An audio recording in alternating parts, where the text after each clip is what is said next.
There is nothing wrong with your radio. Do not attempt to adjust the volume. We are controlling the broadcast. For the next hour we will control all that you hear. You are about to experience the knowledge and insights of the Media Mothership. All right, welcome to a Media Mothership here on Edge Radio in Nipaluna, Hobart, Tasmania. On this show, we explore how media can shape our understanding of the world around us. I'm your host, Dr. Craig, PhD, joined by Lord Taylor. PhD. You're not.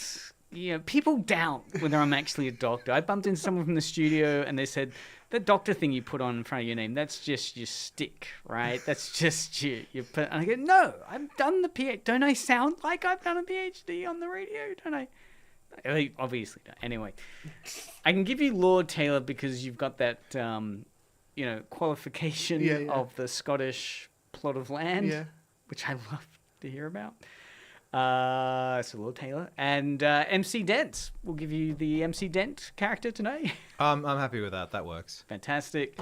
Have you got any MCing around the corner? I know you've been busy. Adelaide, was it the last convention you were at? Yeah, I was at Adelaide in June for AvCon, where I got to interview voice actor Bryce Pappenbrook and also Lady Beard, which was incredible. Lady Beard? Yeah. The J-pop music stuff? J-pop, death metal singing, cutesy idol, cross-dressing, professional wrestler. Wow.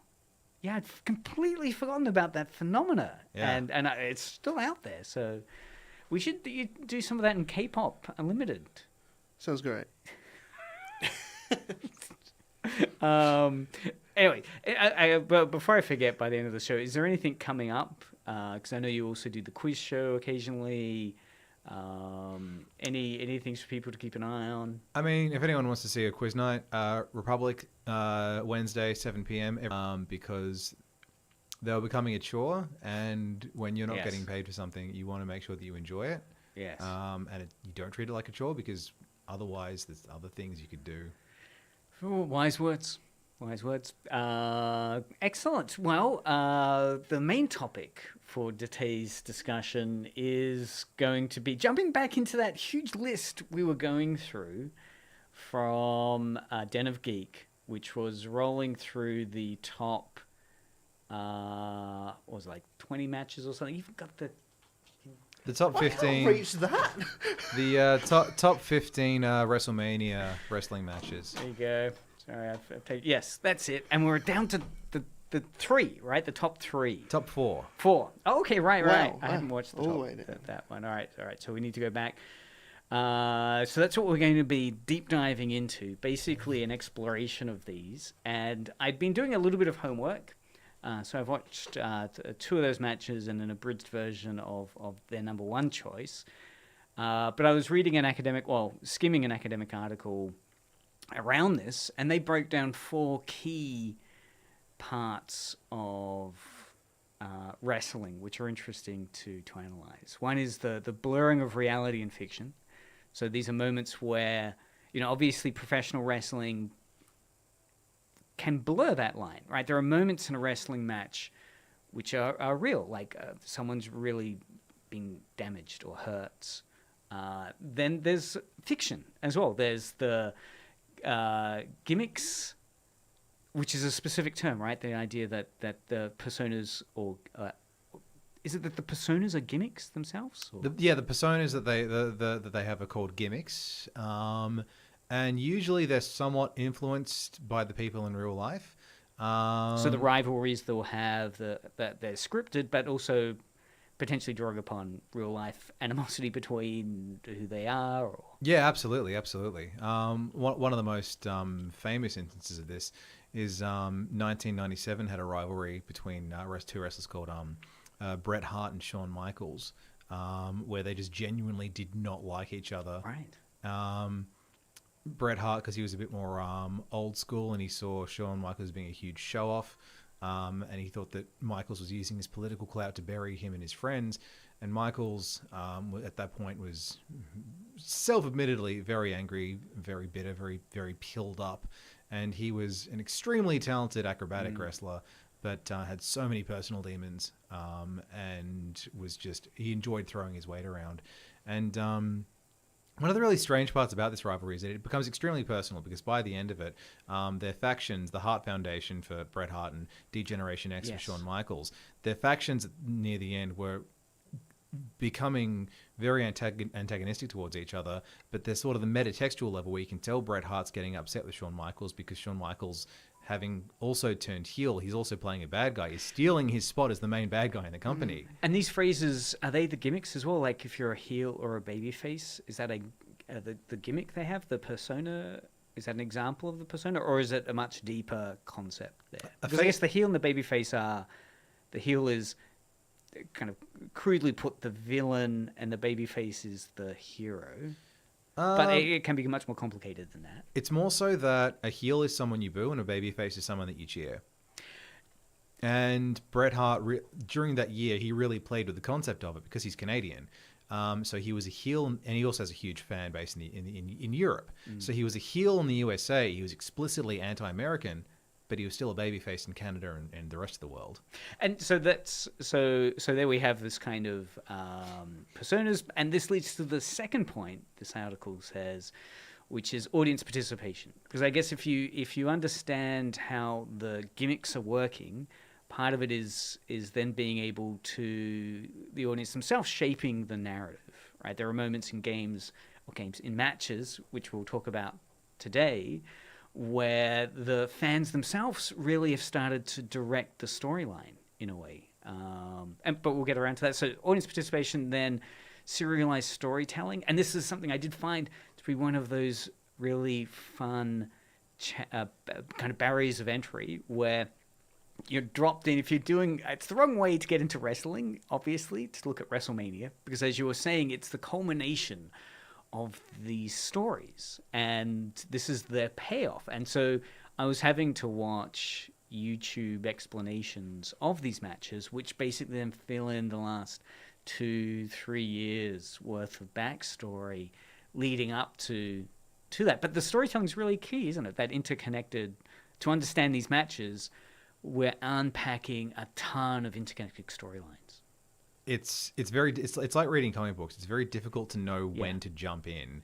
So you basically just have to start and hope that they're going to show some flashbacks, show some older stuff, and incorporate it. Because usually they'll incorporate, previously on the shows Raw and SmackDown, which are the two flagship shows.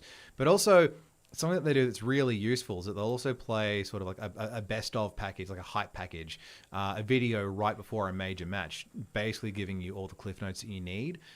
So you know what's happening, you know what the relationship is between the characters, between the wrestlers when they step into the ring. So it'll bring you up to speed.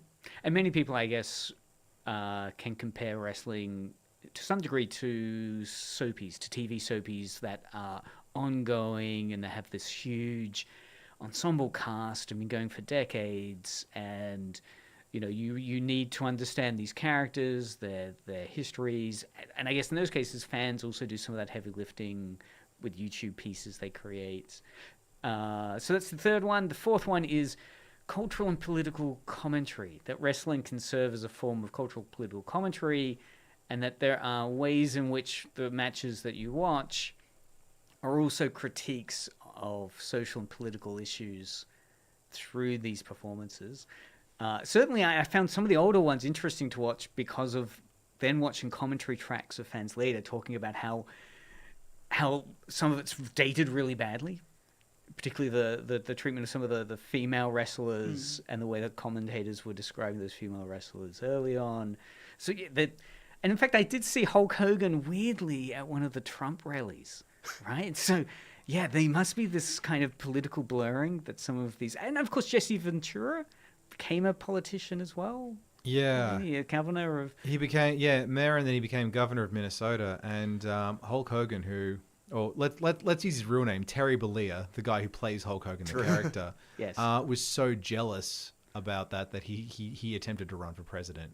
Because he and Hogan and Ventura are they're old rivals from the 1980s. So. What character was Jesse Ventura? Was that his Jesse Ventura is the wrestler name. I don't know what his real life name is. I can't remember off the top of my head. Yeah. Yep. So obviously, yeah, some politics might bleed into the type of entertainment which is engaged with. All right. So all that and more we'll get into in today's Media Mothership. James George. Oh, is Janos. this Jesse Ventura? Yeah. There you go. And a lot of them will just sort of just change their names around. So one wrestler who was extremely popular in WWE in the about 10 years ago and is now one of the main guys in AEW. In WWE, he was called Daniel Bryan, and he goes by his real name now, which is Bryan Danielson. So sometimes they just literally just swap their names around, and that's that. Yeah, right. And I guess The Rock also is now known through his Dwayne Johnson. I'm trying to think in movies if he performs under that name or. Well, because the Rock is owned by WWE. Then the name The Rock is owned. So really? he Copyright legally owned, bundled up as a WWE character. Really? Yes. That's why his film credits don't say The Rock. everyone calls I him The don't Rock. know that. For some reason, I don't know that. Right? Really? Because I guess in reviews. Movie reviews for a film that has The Rock in it, they'll refer to him as The Rock, and maybe in brackets Dwayne Johnson, or Dwayne Johnson, and then in brackets The Rock. But they won't put his name The Rock as the credit in the movies, because that's a character. And even then, The Rock is it's a nickname for his original in character name, in storyline name, because originally he was introduced as Rocky Maivia, because his dad was Soulman Rocky Johnson, and his grandfather, his maternal grandfather was High Chief Peter Maivia. So it was combining, because he's a third-generation wrestler, so it's combining his dad's first name and his maternal grandfather's surname, Rocky Maivia. Wow. Yeah. Look, it was interesting in the homework I was doing. There was, I think it was the match, the Bret Hart versus Stone Austin match. Anyway, in the lead up to that, they had The Rock's first bout, I think, as a wrestler, and it was fascinating to see the critique of that, this kind of formative character that would go on to become so key. Yeah, really fascinating. All right, well, let's get going with the list. So the number 4 that we were up to was the Hardy Boyz versus The Edge and Christian versus the Dudley Boyz. To introduce this, the article talks about it being... Have you seen this match? Yes, I have. Okay, right. So I watched it specifically for this. Oh, great. So the article talks about it as being So this is a 3-tag team match. And it had already been stolen the show with the crazy ladder match the previous year, and SummerSlam then did the rematch, calling it tables, ladders, and chair match, which was just the same thing, but with more emphasis on the table spot and a few chairs thrown in. That was an improvement, leading to the 3 teams to give it one more go at what is considered by many to be the all-time best WrestleMania. So these are the 6 men up in the game completely. It was 16 minutes of insanity, with these teams putting themselves through hell, including an iconic shot of Jeff Hardy hanging from the suspended tiles, leaving himself open for the Edge, spearing him into the ladder. To increase the stakes, each party had a helper to do a run-in, with Spike aiding the Dudleys, Lita aiding the Hardys, and Rhino aiding Edge and Christian. They gave it their all to finish the trilogy, and it still holds up as one of the best and most chaotic ladder matches of all times. All right, so what did we just hear there? What does that mean? Explain that. So a ladder match, for anyone who doesn't know, is there's a prize at the very top of the ring. It's being suspended from a cable. Usually it is a belt, and whoever gets it first and unhooks it and returns to the ground while holding it is the winner. So you've literally got to climb up a ladder, and this is a normal ladder. Yep. It's in that kind of A-framed shape. They have started using trick ladders in more recent years that have inbuilt crumple spots for when they use them as weapons and hit people with them, or when they have, or often something that this really popularized is actually throwing someone onto a ladder that's horizontally suspended, just off the ring. So this is that first point, blurring reality and fiction. So obviously they don't really want to seriously injure people with ladders. So there are crumple points on ladders which are designed to then, you can weaponize the ladder, and those crumple points will mean that to an outside person it will look like a real ladder has done a lot of damage, but really it's been designed to crumple in a certain spot so that that person isn't as badly injured. Yep. So the idea is that it'll crumple so that they can sell the idea that they've been injured. Yep. And there are ladders that they can climb, but there are, because they have to climb to get to the top. But there are crumple points built so that they don't actually smash each other around and destroy each other with actual aluminium ladders. Similar to how there are always folding trestle tables that get set up and people get put through those. Those tables are tricked as well. They're designed to crumple in the middle. Right. How about the chairs that are often used to then whack the wrestlers? Are those chairs also? Those are real steel chairs. They're used all the time, though. And Ow. that's actually something that wrestlers have commented on. It's like it's well known that it's fake in the sense that matches are predetermined. They know who's going to win, and they're pulling their punches so they don't actually injure the other person. But the one thing that you can't fake is a steel chair. Yeah. So often there are shortcuts. So you might have someone, when they're about to get hit with a steel chair, they'll put their hands right up in their face. Yeah. And their hands make most of the impact. Right. But there are some times where they get smacked in the face with the chair, and it's very real. One of the most infamous instances of that is Mankind versus The Rock at the Royal Rumble in 1999. Mankind gets handcuffed, and he has to get... They agreed upon, I think, 6 chair shots. The Rock was meant to be hitting with 6 shots to get him off stage, but they angled themselves wrong. So The Rock ends up hitting Mankind in the forehead, because he's fully in character as the main heel of the match, the main heel of the company at that point, smacking this other dude over the face with a real steel chair in front of his wife and kids.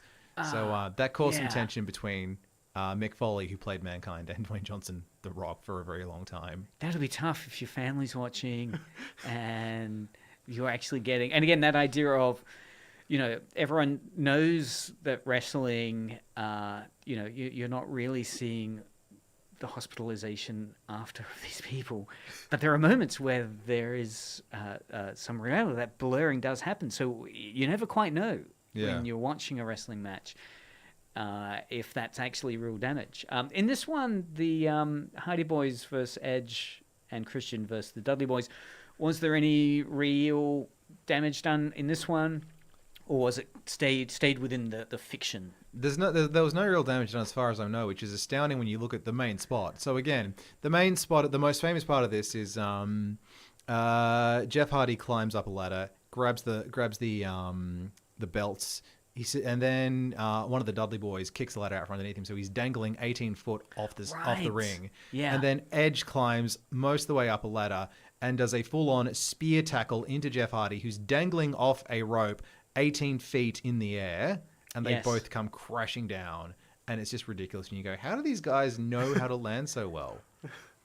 And what was the audience participation from watching that? They were just screaming the entire time. There are some matches that they'll have chants, or they'll have certain things coming in fits and starts, but this was they were just cheering their minds off the entire time, cheering like madmen. So this also would be a case of these performers very cleverly escalating and knowing how to really pick up the kind of fever pitch that was happening within the audience. Yeah, exactly. It's because wrestling is not a competition; it's a story, and so matches will have an orientation, a complication, rising action, a climax, and a denouement with falling action. And there are many fake climaxes always, which is usually a kick out where someone will be pinned and the ref will slap their hand down the 1, 2, 3, and they'll kick out at 2 or there'll be outside interference if it's no disqualification, and the other guy will get pulled off at 2, and often the audience will count along with that. But audiences will also just go all in if they're seeing if they're not seeing like characters that they really like, but they're seeing really great athletic ability, then often they'll get hyped up in that as well. Serialized storytelling, was there anything in the story here that you really engaged with that you thought was also part of why this is such a great WrestleMania match? I didn't do my homework on this one. I didn't watch any of the Raws or SmackDowns before X-7. I just watched this match in isolation.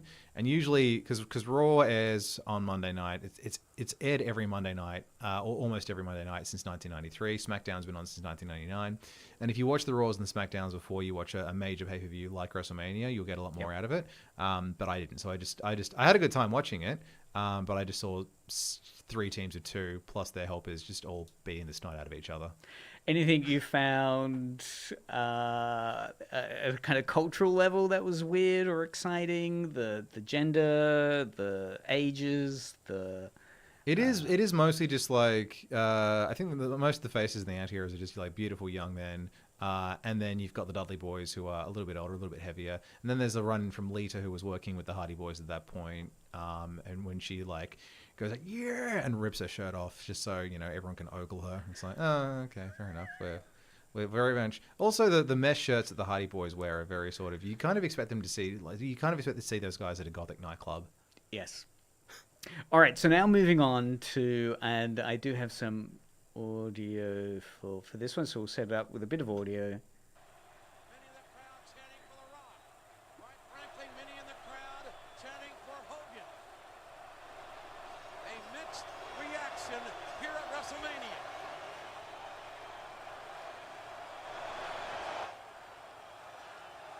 So this is the start of the Rock vs. the Hollywood Hulk Hogan match from WrestleMania 8. This is the number 3 pick on Best WrestleMania Matches. And I guess to read the description of it, from the days going from Rocky Maivia? Maivia. So that was The Rock's initial character name. Yep. To the most electrifying man in sports entertainment, The Rock has had a knack for adapting to the crowd's reactions. And this is what I found so great about this match, is that it explains how important crowd reaction is, and where you've got two performers that can go off script, I guess, and allow the audience to rewrite, in a way, what had been planned. So to read further from this, it goes on to say it's what gave us Hollywood Rock and the Final Boss. Great name for The Rock, the Final Boss. Is that his heel name? It was his heel name in the story for WrestleMania 40. Hollywood Rock was his heel name in the build up to WrestleMania 19. Right. But yeah, he's, for as much as people criticize him for being extremely risk averse in terms of his movies and his products that he shills, The Rock has never ever been scared of getting booed as a performer. Yeah, yeah, and that's what's great to see in unpacking this match. So it goes on to say that this is the first one-on-one, I guess The Rock and the Hulk Hogan have, and it was able to evolve the match into something truly epic and unforgettable, showing the true magic that can come from reading the room and correctly playing the crowd. So it goes on to explain that Hogan went into the match in his heel New World Order persona, fresh from attempting vehicular manslaughter on The Rock. And I did have to look at the YouTube for that. It's fantastic. So we can talk about that storytelling a little bit.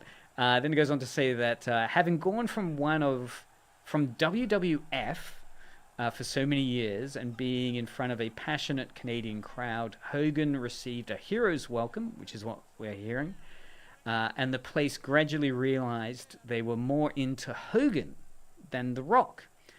Even if it wasn't a technical masterpiece, and Hogan definitely seemed to have injured his ribs legitimately, the two put on a hell of a show that absolutely should have been the main event. Even the post-match visual of a hurt and humbled Hulk Hogan timidly asking for permission to show respect came off extra special. All right, so let's unpack that. So, blurring reality and fiction. So what's the fiction storytelling, I guess, of this match? Oh, man. Well, first of all, Hogan's in his Hollywood Hulk Hogan NWO incarnation. So for some context there, Hogan wearing the gold and red was the main face of the WWF. That's his classic 80s, early 90s persona. And he'd rip the yellow shirt and, I am a real American. Yeah. With Real American is the theme song. And, what you going to do when the USA runs wild on you. And it's amazing watching some of that stuff. Telling all the little Hulkamaniacs, work hard, train hard, say your prayers, eat your vitamins. Definitely not steroids. And basically, around the time of the steroid trial, around Right. I didn't realize that. around 1993 was when the steroid trial happened. And So what was that? Wrestling got busted for being on steroids? more specifically, Vince McMahon got investigated by the feds because they thought he was distributing steroids to wrestlers in the WWF. Which is illegal? It's definitely illegal if you're presenting it as an actual sport. So before that, kayfabe had been an extremely well guarded secret. Kayfabe is what they call the actual.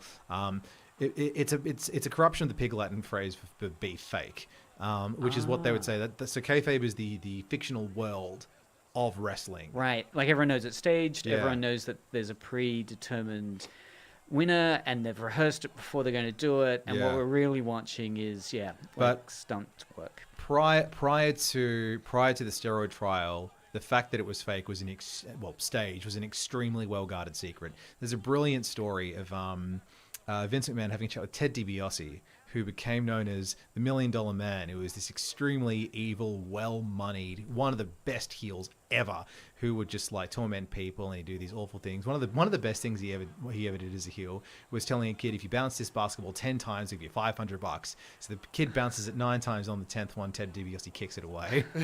And he's just so good at it. And his gimmick, his shtick, is that he's just got an obscene amount of money. He's completely loaded. He wanted to be a champion. He couldn't win the belt, so he made his own called the $1 Million Belt. He just bought one. Right. And there is a story about Vince McMahon, the head of the WWF, sitting down with Ted DiBiase and saying, okay, here's what we're going to do. Because you're going to play this character called the $1 Million Man. We're going to pay for private limos to and from the venue for you. The other guys are going to be, driving. We'll fly you around first class. You'll stay in 5-star hotels. We are going to do everything that we can to convince people that you are actually loaded and playing this character in real life. However, in exchange, you are going to be the most hated man in the wrestling business. And Ted DiBiase looked him straight in the eye and said, I am your man. So it was extremely well guarded. And then essentially because McMahon was getting invested by the feds for allegedly distributing steroids, he basically had to go very public and say, okay, it's all staged, it's all predetermined, it isn't real. It's not a competition, it's a story. And Hogan testified against McMahon. Really? So Hogan said that this was a real sport? He testified saying that McMahon had told him to quote unquote get on the gear. He basically said that McMahon had been giving him steroids and encouraging the distribution, basically in exchange for immunity because he was religiously using steroids for all the 1980s and the early 1990s. And so essentially he parted with the WWF on extremely bad terms, and he went to WCW, who was the main competitor at the time. Because so what happened to McMahon? Did McMahon was he found guilty of steroids? In the end, I think either they settled out of court or he was found not guilty in terms of. I think it was suggested that wrestlers take them, but But that was the real change from. I've probably forgotten that there was this sense that wrestling was real, and those that would be saying it's not real as a real debate. That came to a head during the steroid debate, and the fact that McMahon had to say no, it was all. Yeah. Because I guess part of his defense there is that it's all fake. So why would I be pushing steroids? Because they don't need the steroids to win. It's not a competitive space in that sense, I guess. But also, I mean, because there's no real life competition, there's no I guess no one's using it to get ahead because it's all predetermined. Yeah, right. So as in the Olympics, where the doping of certain countries brings discredit into the sport, because it's meant to be a level playing field and no one's meant to be on drugs. If you say, well, actually, it's the playing field is not level because it's fictional. And it's like we often look at steroids as being a very negative thing, and if you're using them solely to get muscular, they are, but they're also when used as prescribed to actually treat injuries that won't heal otherwise, they're a valuable thing to utilize. Exactly. For some reason, I guess I'm in that camp of I've seen so much moral panic around the word steroid that it only has a negative connotation. Yet it was developed for a really important medical reason. Well, many different important medical reasons. Corticosteroids are used in everywhere. Yeah. I mean, you can get steroid cream to put on a rash. Yeah. Gosh. And it's you're like right. that's not gonna lead to, it's not gonna lead to an enlarged heart and. Or biceps. But anyway, 22-inch killer pythons, brother. But And this is Hulk Hogan, right? So That yeah, he he jumped ship to WCW, which is very different because WWF was all about the big comic book characters. WCW was all, this is a real sport. It's this proper wrestling, and they just hated him from day one. The audiences just gave him very mixed responses at best. And so at Bash at the Beach in 1996, he basically joins these other guys. He turns heel. He becomes a bad guy for the first time since he's been wrestling in Japan in the late 1970s, early 1980s. And he becomes Hollywood Hulk Hogan, the leader of the New World Order, which is basically the ultimate heel stable in WCW, and he becomes the main villain of the promotion. And suddenly he goes from getting mixed responses from doing the same old stale babyface routine to people suddenly love him as the main bad guy, and they just can't wait to see him get his comeuppance. So the fact that they had him, and the New World Order had disbanded, WCW had folded, McMahon bought its assets, and then he brought in. So here we have lead up to this match. Yeah, right? so he brought in... That collapsed. He brought in Hogan and the other two original members, Scott Hall and Kevin Nash, who'd originally been big members of the WWF in the early 1990s. Those three came back as the original incarnation of the NWO, and they came and they attacked WWF. They were like, we've already fought WCW, now we're going to come and fight the WWF. And in terms of storytelling, that's great, right? I Yeah. mean, that's going to revitalize the story world there. It's going to introduce... this reality and fiction blurring, like Hulk Hogan and those guys were really disruptive of the WWF, and there's probably a lot of bad blood. That's real. And the fact that they were antagonistic towards the WWF and it becoming the WWE plays into the story they then perform leading up to WrestleMania. And just the work that they do in the lead up with Rock and Hogan, where the Hogan's all like, the fans turned their back on me, brother, which is his origin story from the original heel turn in '96. Yeah. And the Rock goes, you were part of so many WrestleManias. Do you have one more in you? So it's sort of the implication that the Rock's going to beat Hogan into being a good guy again, and that happens. You know, Hold on, go back. I mean, because there's a point in this explanation where they talk about Hulk Hogan driving a semi into the Rock's ambulance. Yeah. Again, This is just his heel persona. Yeah. And again, I guess what's really fascinating about that is leading to this audience participation is that the script, it's meant to play out with Hulk Hogan as the heel, but and I guess there can be a turn, but that would happen within the wrestling. Whereas what's fascinating when you watch it is that immediately, as soon as Hogan kind of walks into the ring, there's a sense of the crowd behind Hogan, right? That he's not the heel. He's not being booed. He's being cheered. it's exactly it, because like Canada loves Hulk Hogan, and you're absolutely spot on. He done all these dastardly things because he's Hollywood Hulk Hogan is a moustache twirling villain, and even so, despite him trying to kill The Rock in storyline, Canada doesn't even care. They're like, yeah, Hogan's back at WrestleMania. Woo! So what they're seeing the nostalgic Hulk Hogan from the 90s, like when he was the babyface of WWF. And it's fascinating to me that then there's moments in the commentary where they refer to, like there's this moment where he hulks out or something? Like there's like he does that kind of shaking of the body and the hands, and he's getting all pumped up. Yeah. And that's, I guess, a signature move. Yeah, that's classic. A classic Hogan match is where it starts out reasonably even, or he might be a little bit ahead, and then the heel does something to cheat. The heel gets ahead, everything looks lost, and then Hogan hears everyone cheering for him, rips his shirt off, starts posing, points at the other guy, and goes, "You!" Right. And then he does his like 3 or 4 moves. He no-sells punches.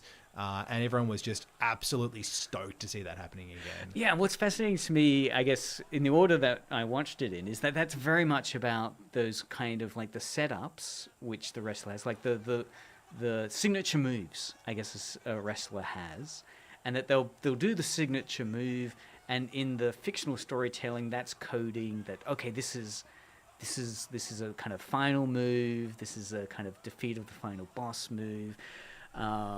And what's fascinating to me is that while the audience was cheering for Hogan, it does go back to, I guess, the script at the end. Yeah.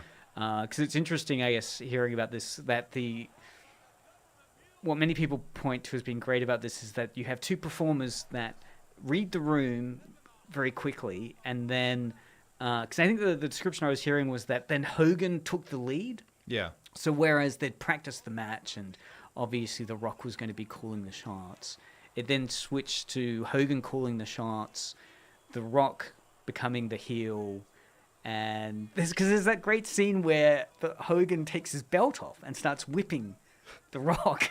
Given that The Rock is half African American, it's a bit of an uncomfortable I know. image. I know, it's so like, But then what happens is The Rock does the heel move where he pushes the Hulk, Hogan goes down, then he gets the whip, and he really goes at it, right? He's like Hogan, I think, got 3 whips in, and they were really slow and kind of, staged.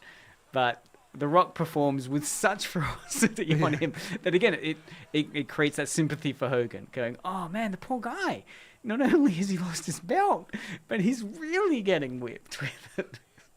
And again, all that would be the idea of that audience participation, that they're reading the room, The Rock is feeding off the heel turn, but then by the end, it all becomes... Oh, that's right, yeah, because at the end, the 2 other NWO guys come into the ring. Break that down. What's that storytelling that's happening at that final scene? So basically, the whole plan was to turn Hogan face again. Yep.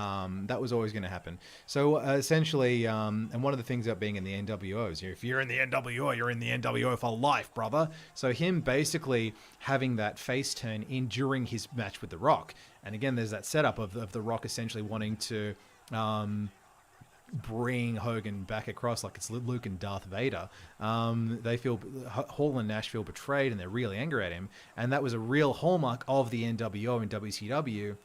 Is that if they ever thought someone was going to lose, they'd always hit the ring and cause a disqualification. Right. So it's essentially like sort of the logical extension of that is that they've lost their guys. They just want to beat the snot out of him. So The Rock helps Hogan fight off Hall and Nash, and it makes Rock and Hogan look even more heroic.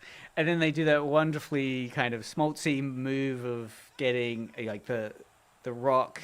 at the end of this sentence, I guess he puts it as even the post-match visual of a hurt and humbled Hogan timidly asking for permission to show respect came off as extra special, right? That moment where he gets to perform all those moves again and they shake, and I guess that's that passing of the torch vibe or something that's going on between The Rock and the Hulk. Yeah, and Hogan is a massive backstage politicker, and this is the only time he's ever genuinely been happy to pass the torch.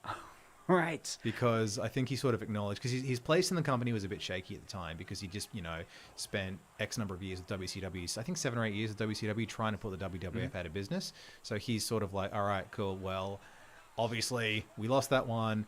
Rock is the top guy at the moment. And he's like, okay, I'm not going to politic. I'm actually going to, properly show respect, as you say. And they have that handshake in the middle of the ring, which is really sweet.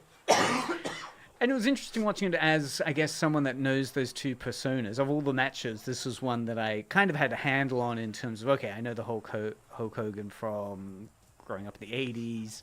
I know The Rock from the movies. But it's fascinating to see, again, how defined they are by their wrestling. Like, knowing what the serialized storytelling is, the audience participation there, defining that, the skill of being able to... And I guess what it is...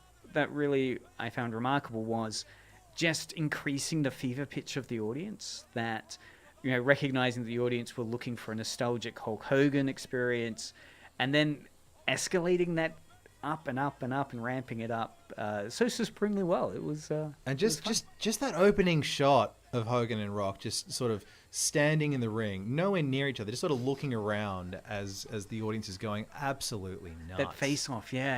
And yeah, again, it's interesting watching commentary pieces about that, saying, there are moments where they'll read into the semiotics saying, at this point, Hogan looks surprised at how the audience is reacting to his moves or the fact that he's thrown The Rock in this way. And yeah, it is fun, that kind of improvised theatrics that are occurring in that match. So yeah, I mean, for me, yeah, that certainly made sense in terms of getting into the background of it. And that's something else about is that Hogan comes from that era where matches were called in the ring. They didn't, Right, where they yes. matches were not choreographed in the 1980s unless you were Macho Man Randy Savage.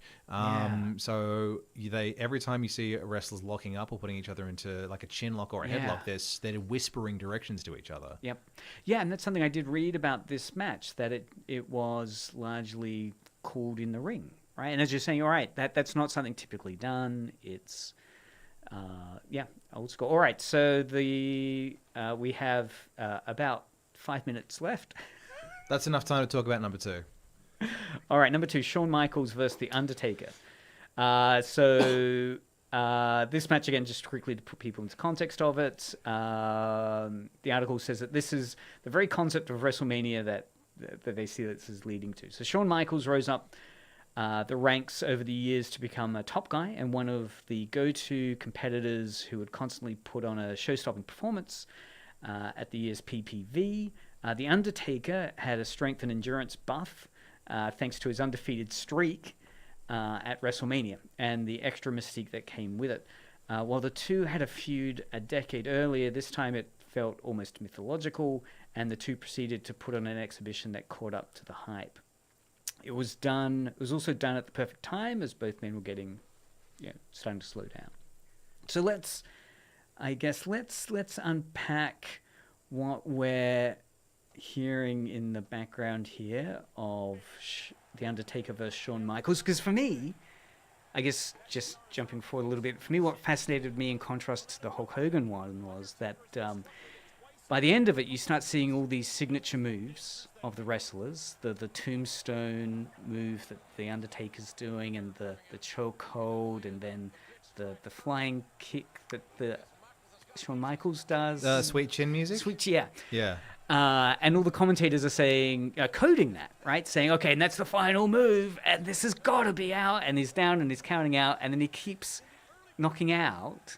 And for me, that, reading into it, and some commentary around it, saying, this was the thing that some commentators have found remarkable about this, is that it was one of these moments at that point in history where rarely is a signature move then disrupted and the match has to continue. That typically signature move, a pin and a kind of counting down to 2, and once you're at 2, you're going to probably win. And they're saying one of the things that's remarkable about this is that this constantly destabilized audience expectations in that way, that those signature moves were not scripting towards an end match. The signature, it was halfway through, and I think you see these signature moves, and the commentators are saying, okay, I think we're going to call the match here.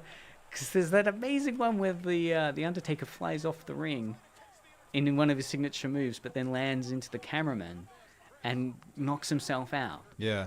And then they have to, and again, that reality of blurring and fiction, they have to deal with the reality of this is now off script, and so fictionally, how do we give the Undertaker enough time to recover, to come back in, to go back onto script?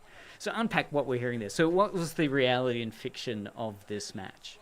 So one of the realities is that Shawn Michaels at that point, and still today, born again Christian, discovered God in the early 2000s when he was on the shelf with what he thought was a lifelong injury, and he'd never be able to compete again.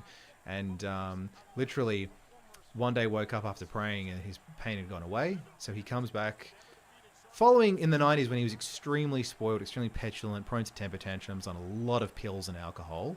And he's, politicking his way and through the business and trying to get people fired. Now he comes back, he's much more humble. Now he's the mentor to all the other younger guys on the roster in real life, and he basically makes it a point to not take any belts. He's like, I'll have a title match with you, and then you're going to win and you go over me. And the born again Christian thing really comes into play because he's basically sexy Jesus in this. It actually the match opens with him descending from the ceiling with a white overcoat and a white hat, sort of like the good counterpart of Undertaker. Yeah, this zombie Western mortician. Yeah, because he took the costume of the Undertaker and then inverted it into white and then performed. Yeah, I guess yes, Jesus. Yeah, sexy Jesus, and that's basically the thrust of the match is the Undertaker at this point. And because the Undertaker is associated with hell and the underground, and the way they introduce him with the flames and rising up, so it's very biblical. Yeah, The audience, the audience participation here? They're not necessarily. I mean, they're cheering both at certain times. This is very much a face versus face, right. because even though Undertaker is very much associated with a lot of sort of satanic imagery, his thing is he's essentially the law, and that's what the guy who plays Undertaker, Mark Calloway, he was basically the most respected guy in the locker room because he'd been there the longest. He was the judge in Wrestler's Court. He fixed disputes. So there's this sort of implication in the character of the Undertaker that he is the law. Yeah. So he's basically like lawful neutral, and so everyone loves him. Everyone adores him. Yeah. We can very easily assign D&D alignments to wrestling. So the audience loves both of these guys, and they're both incredible performers. Undertaker at this point is the best he's ever been because he was kind of slow and lumbering in the 90s, and he really stepped up his game in the 2000s. So I think it's very much a case of the audience would be happy to see either of them win. They'd be happy to see Michaels defeat Taker and win and end the streak. And in terms of all the guys who could have done it, I think Michaels is one of the dudes who they would have been most happy. And as you're saying, this is scripted, and it does come as a surprise to me because it feels, going on the commentators during the match, it's like, okay, well, this is the end of the streak, right? There really seems that it's a deserved win against the Undertaker, but yeah, the end of it is, I guess, scripted for the Undertaker to finally triumph after kind of being unable to do it so many times. But I guess the audience, the satisfaction there for the audience would be that both wrestlers come out very well at the end of this. What do you feel makes this match a remarkable one? To be up there in the top three. Honestly, for me, I just always remember one of Michaels' kickouts. There's just a zoom in on Taker, and he looks absolutely beside himself. He's meant to be 6.5 foot tall Western mortician zombie who's been the head of a cult. He's done everything. I think this is his 16th WrestleMania, where he's at that point still undefeated, and he just looks utterly bewildered and terrified, going as if he's wondering if Michaels is also this supernatural force. Obviously, in real life, Mark Calloway is not a supernatural force. The character of The Undertaker is. But I think it's just a case of these two guys who just really, they're putting absolutely everything they have into it, and they're really... And the idea that any one of those moves could be the last one, but it just keeps on going. It builds up so much anticipation. Yeah, look, and the energy you hear in the audience is amazing as it gets to these final, kind of potential countdowns. And then, there's the scene you were mentioning, the kind of the close-up on the... And again, the camera operators would have to know these beats potentially, or there'd be so many camera operators around the ring, I guess, that one of them's always going to potentially capture a face. I think it's the latter. Yeah. I got to say, though, my favorite Michael, because they had a rematch the following year where Shawn Michaels in real life basically wanted to retire from wrestling because someone pointed out that his son was 9, he was halfway gone, and he was like, I don't want to be on the road and traveling when my son leaves home. So he was like, I'm going to retire while I'm ahead and spend time with my family. And there's this brilliant moment where he basically wages his career against Taker. So it was billed as the career. Oh, right. It was billed if I lose, I'm out and I'll leave. Or yeah. Something. If I win, right. It was he had to wager his career to get a rematch to try and end the streak a second time. Right. So and the very end, because these guys respected each other. They respected. They're really good friends in real life. And this is a brilliant moment near the end where it's very clear Michaels can't win. He's completely splattered on the ground. He really can't. He can't go any longer. And Taker is, out of respect, yelling at him to stay down.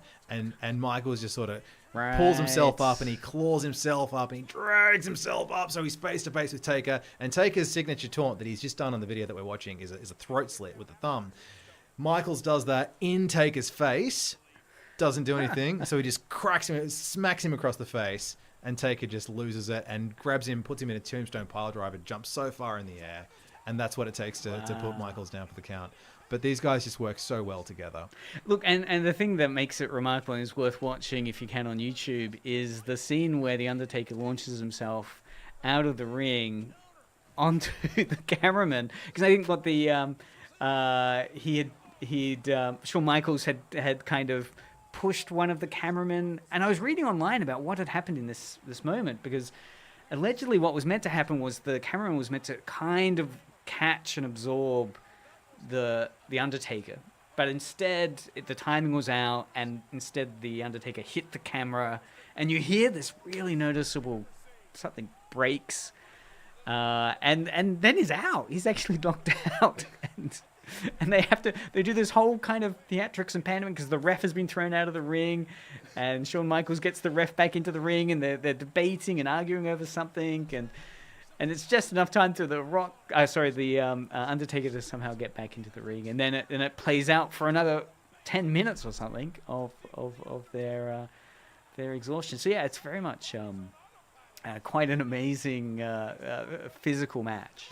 And this is one of those cases where this should have been the last match on the show, because there was a title match afterwards that absolutely no one cared about because they screamed the house down, really cheering for these two guys who've both been wrestling for so long at this point, because this is WrestleMania 25 and they've both been singles performers since the early 90s. Shawn Michaels was a tag team champ in the 80s, so people really love these guys. They have a lot of nostalgia wrapped up in them. And this one is just, there's really nothing negative to say about it. It's just two guys who respect each other, two guys who are on the top of their game, and two guys who the audience absolutely adores. Yeah. Well, Marcus, we haven't gotten through the list yet. We've still got the final match, which we'll have to bring you back. Honestly, I could talk about the final match for a whole hour, so that works. Okay, done. But thanks very much, MC Dent, for coming on. And this has been a deep dive into 2 WrestleMania matches. I'll put show links to that Den of Geek article for you to have a look at, and some links to the YouTube, at least of the Undertaker vs. Shawn Michaels, is fully up on YouTube. If you want to watch WWE, there's bits and pieces on YouTube. There's also, is it Binge has it? Or Binge has literally every recorded WWE thing ever, as well as all of WCW, all of ECW, and all of Smoky Mountain Wrestling. Smoky We might explore that in the future. So yes, keep listening to Edge Radio. We have K-Pop Unlimited coming up next. Lord Taylor, what's on K-Pop Unlimited? Good music. Good. I did find one K-pop reference for this week that we might talk about that. Yeah. link to Wolverine versus Deadpool versus Wolverine. Yeah. Is it verse? How are they I phrasing think it is, it? So that's been Media Mothership for another week. Thanks very much for listening, and potentially watching us on the stream. This time the YouTube stream seemed to work. It seems to. I seem to obscure everything with the mic stands then. I honestly think it adds to the ambience. It's like the fact that you've got these big old mic stands in front of people. I think it makes it feel more like a radio station. Because it is a radio station. We blur those lines though, between fiction and reality, meaning people would doubt that it's... Maybe we're trying to fake a radio station. I don't know. All right. We'll now find the music to play next. Increasingly professional. Thanks again for listening. Thanks, guys.